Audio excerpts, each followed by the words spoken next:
Сказал Ибн Аль-Кайим, рахимахуллах, не упоминается печаль в Коране, кроме как с удержанием от нее или с ее отрицанием. И причина этого в том, что в печали нет пользы для сердца. Самым любимым для шайтана является то, чтобы грустил верующий раб, чтобы сбить его с ходу. Пророк, саллаллаху алейхи вассалям, прибегал к защите Аллаха от печали. Ибн Аль-Кайим, рахимахуллах, говорил: печаль обессиливает сердце, ослабляет решительность и вредит воле. И нет ничего любимее для шайтана, чем печаль верующего. Поэтому радуйтесь, будьте счастливы, ожидайте лучшего и будьте хорошего мнения об Аллахе. Доверяйте тому, что у Аллаха, и уповайте на Него. И вы найдете счастье и довольство во всем.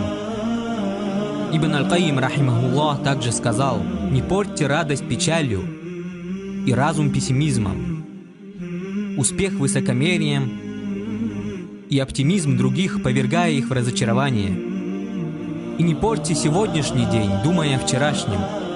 И поверь, если Аллах не дал тебе то, в чем ты нуждаешься, то это только потому, что в отсутствии этого есть благо для тебя.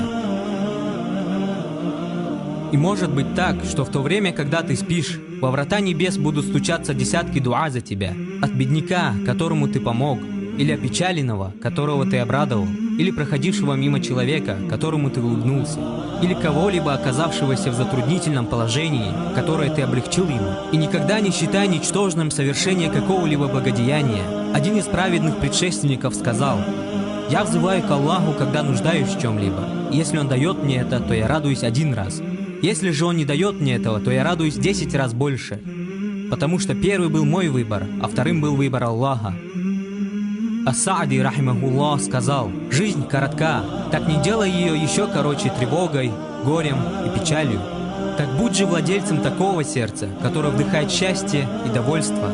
Пусть Аллах сделает ваше время счастливым, и пусть Аллах простит нам наши грехи».